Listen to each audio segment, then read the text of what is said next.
Good afternoon, everyone. For this week's reading, one thing that stuck out to me was at the beginning of the chapter, as it discussed psychological traits and it spoke about courage. I agree with how bravery and courage is activated in certain situations. Being a soldier, sometimes we are placed in situations where we question our courageous behavior due to the stressful nature of certain situations.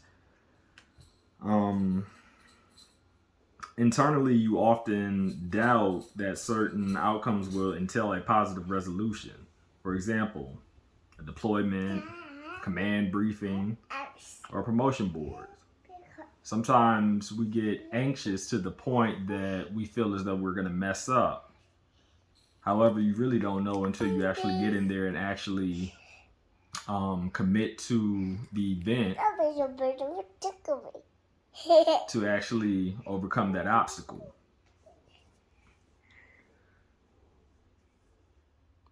However, even though you might have anxiety, in some cases it's normal to feel fear.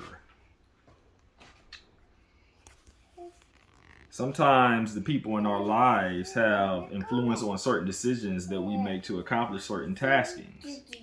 You might be fearful, but you got to remember the cause in which you're doing it for, whether it's your family or if it's, in a sense, to get you to safety or to just teach and mentor certain soldiers.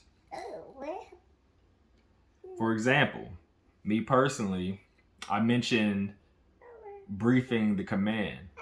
I have severe stage fright, and sometimes I often get nervous when I have to get up to actually speak on a topic that I'm pretty educated on. However, I often wonder, am I going to be heckled or called out? Because what if I miss certain pertinent information? My perception of my audience is slightly different. What if it's all a mental thing? What if what I think is not necessarily what is true to the event? Somebody in the audience who could be yawning when I'm speaking. Maybe they just went to the gym and they just had a heavy lunch, after they finish their workout and they're in the audience and they're listening to me. They yawn.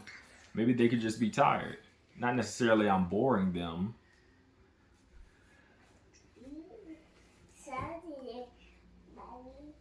In a way, I believe that it is all how you adapt to circumstances that promote a healthy result influenced by courage. Another example, as I mentioned before, a deployed soldier.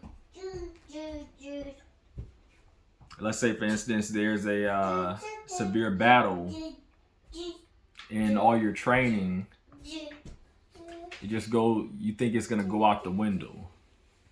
But in a life or death situation where you have to rescue someone, I guess it's all about survival.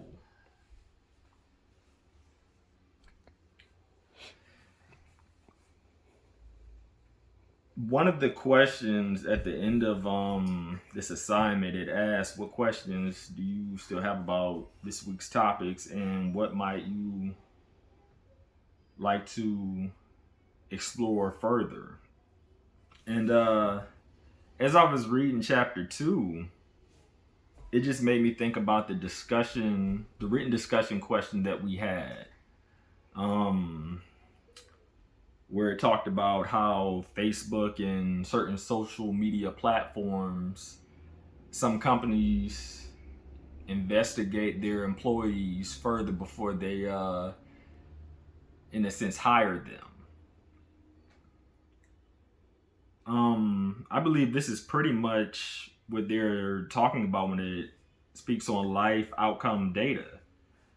Because in a way, if you don't have your settings set to private, most people can go on to your page and explore different scenarios and try to assume how you are as a person. But sometimes when they use that to, in a sense, try to slander you or create hardship for you, I feel as though that's an invasion of privacy. And for these employers that use those platforms, maybe they should interview the person before they actually dive deeper into who they truly are based off of what they see on social media.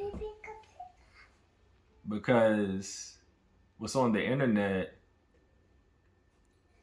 that's only a small portion of who that person truly is. That's I feel as though that's could be, in a sense, considered harassment. Especially if you're going to use that for your own personal gain to slander someone's character.